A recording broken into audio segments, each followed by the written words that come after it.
Maruti Suzuki. We don't have the labor control laws in that sense. That's the weakest point in this country. On minor thing, the labor unions, they boom up. And not only protest, they destroy, they damage. They burn the trains, they burn the buses, they burn the cars, national property they finish. And we have no control on it. If somebody dies there and that, we compensate him. There's a record on recorded these things. And which is not inviting the investment, which is very important aspect which we are lacking. Then trained labor. Unfortunately, you are not of it. Unfortunately, we are turning out kind of half-baked educated people. There is a dearth of the good managers at the upper level. In aggregate seminar, I told them that you are fishing in very shallow waters. 80%, 75 to 80% of the population of this country is not able to have any access to a good education. It is only 20% which is getting good education. And after getting this education, most of them try to migrate outside the country. So at the top level, there is a dearth of really trained managers and technicians, technical people. But we have a whole of educated people who are not adjusting themselves, do not have the education which is required in the industry. This is the problem. My grandson is there in Delhi. He has run his own company also. He said out of 100 people, MCA what we call, I hardly find 1 or 2% who are worth it. But this is what, because we don't have exposure to those people to stand to the situation, to meet the challenges. They don't do. They simply, they mug up the things, they produce formulas, and then when they come to actual practical life, they are not able to match. So we do not have a general education which is so attractive, although we have a labor which is cheaper compared to many other places. But work culture is such that labor doesn't perform. Cheap labor becomes actually the costlier labor. This is one of the very major problems. Then production and marketing costs. Although production, marketing costs are less, but you have to look to the sense work culture. In government jobs, I have seen at one time when I was in the central government, I wrote to the minister that we have 9 times more force than we should have. One person should perform 3 times the job what they're doing very easily, but he is not performing. And we have 3 times the people we require in the ministry. There are hindrances in the way. They are not facilitators. Unfortunately, our system of power is how much you can obstruct, how much you can stimulate, how much you can show your authority on the person. Whereas the power concept should be how much you can help and promote. That culture we have not developed so far. And of course, above that is a corruption. I don't need to speak. It's a subject of a seminar by itself. It has many ugly faces. Anywhere, you see, whatever lid you pick up, it stinks. And under these circumstances, it is very difficult for the FDI to flow, and even if you have passed the laws, if you have given administrative orders. No, strong point is the market demand. Our 1/3 population, 3 deciles upon. They have a purchasing power, actual purchasing power if you count their black money. They have actual purchasing power more than the Europe put together. And 60% people don't have enough even to eat one good meal. This is where we stand. We have great market. All those in the retail market, they're flowing. It is flowing for only 1% of the population, not below that. So, you know, I wrote the first article in Hindustan Times to initiate discussion because Mr. Vinayak asked me to you initiate the discussion every day. So I prefer to write in favor of this. 90% of the article wrote, they all came in favor of this. And one or two, you know, they are committed people, they have to write against it, therefore they wrote it on it.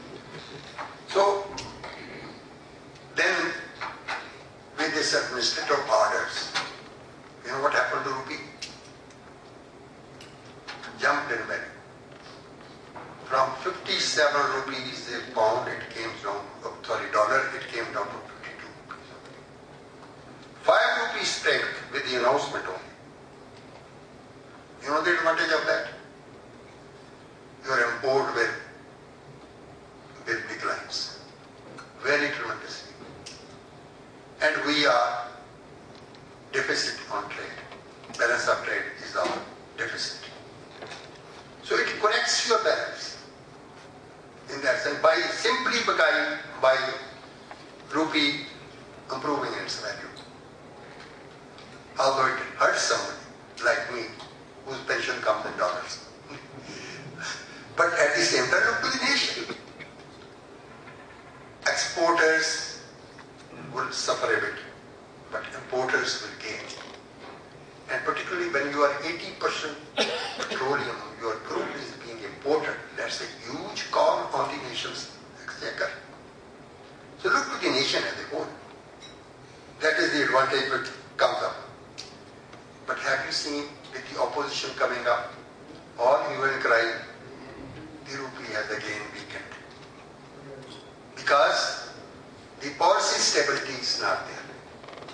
There is a fear that with this government going, next government might reverse it. So there has to be credibility, there has to be continuity in the policy, which we don't have. It's very unfortunate part. In fact, if you look to the basic theory, the political bosses on one side and the bureaucracy on the other. Bureaucracy is supposed to provide the continuity, irrespective of which party comes up. But unfortunately, our bureaucracy is divided. They are more partymen than the bureaucrats. Their inputs is weighed down by the political gains from political bosses, they will get it. And that breakdown has come up. And which lends instability to the policy in this country. So these are the basic requirements which have to be there. An environment has to be created before FDI improvement. It's simply not a legislative order. Even passing by the parliament, it won't affect. Already there are enough of the facilities, enough of the opening where the FDI can come. But it's not coming. It's not flowing in as it should. Because we don't have the investment environment for it. Now, its impacts. Let's take off first agriculture. It is for the last about 4 decades I am crying that the culprit in agriculture market is the retail. We corrected the wholesale market by Agriculture Produce Markets Act, where you provide transparency, where is the open auction, especially in Punjab and Haryana, and it particularly true in the vegetable market, which was a real problem. But as soon as the wholesale market price is determined, the retailer picks it up and sits at few yards outside and charges it double from the it doesn't do anything else. It just picked up from that, sits outside and charges it double. When it comes to the city, it's 3 to 4 times. When the potatoes were being thrown on the roads, we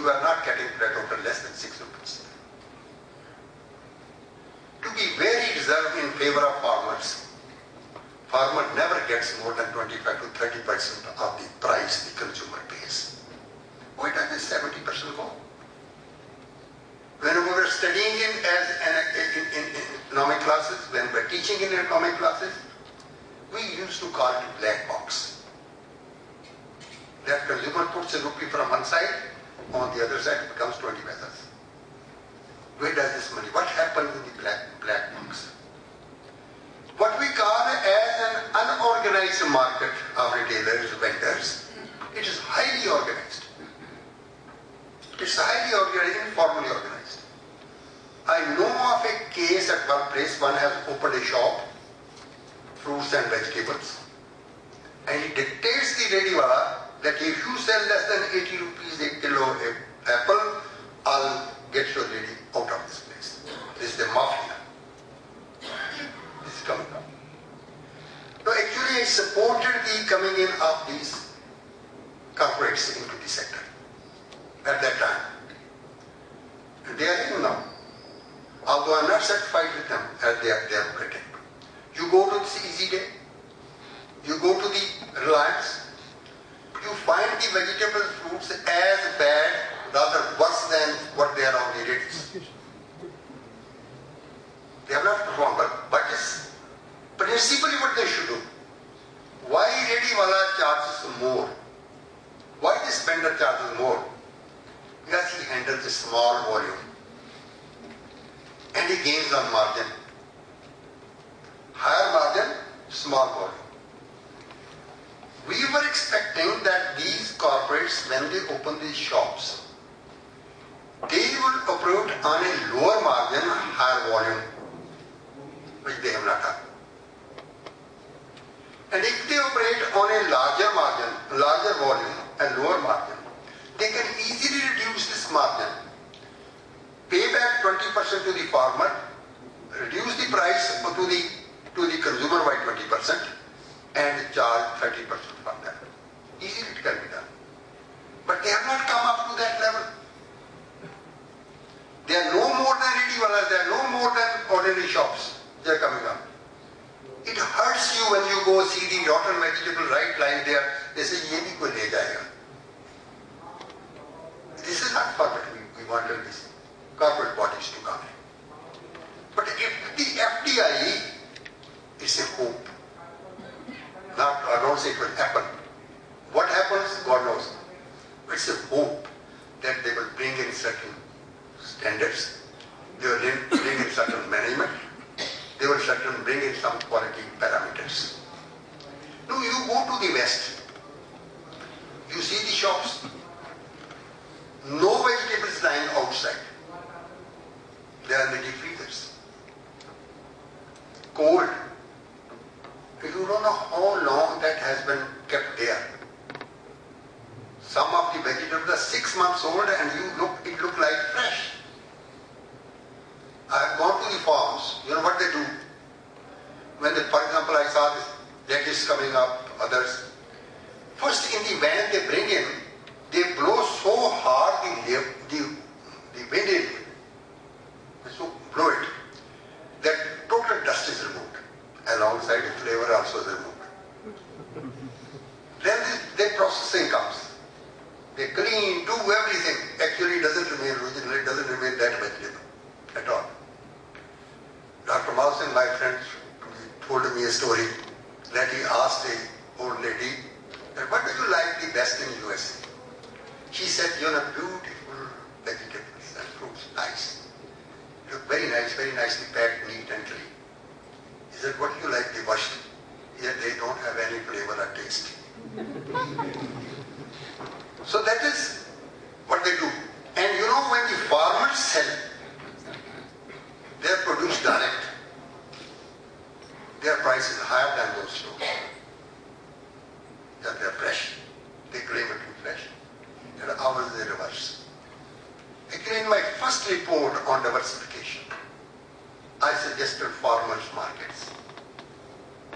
And that farmers market, I suggested that a municipal corporation should run the foods. They should clean it, they should keep it, they should charge a fee from the farmers or their groups. Only farmers should be allowed to sell there. Nobody else should come. And ready wala, if they want, they can buy it or not sell along their own ready. They started, but they failed. And the wholesalers in the market, they put their produce on their readies and they brought it into it. Today it's all the Bhaiya market, but you call it. And Tupperware and whatnot. That's the farmer's market. So they manhandled that concept altogether. So this could work, but didn't work. Now, if we are able to handle the retail market, both the producers and the consumers will gain. Now, with the coming of this NMCs and with the FD coming in, what we expect is that they will bring in certain standards, they will bring in certain technology, they will introduce quality produce, they will pass on first part of the benefit to the farmers, part of the benefit to the consumer, and work on a smaller margin and higher volume, which unfortunately with our movement it has not happened. Now, then there is a hue and cry on this. A small vendor will go. The same cry was when the Pepsi came in, Coke came in. Now, if you look, I look to the past 5 years. In 5 years, employment in small trade has increased by 19%. India is a very huge market. Everybody has a space here. What we need is a healthy competition, alternative to the consumer. That he has a choice. He can go to the corporate sale, he can go to the vendor. They have the niche market. They are not going to close. The rest is sold. Their number will increase, not decrease. Only they will operate in a comparatively better competitive market. That's my assessment. And I am sure it will come true. Now then, with this will come the better services also. Competitive prices will be there. Now under the administrative order which has been issued, there is a provision for part of the investment to be put in infrastructure.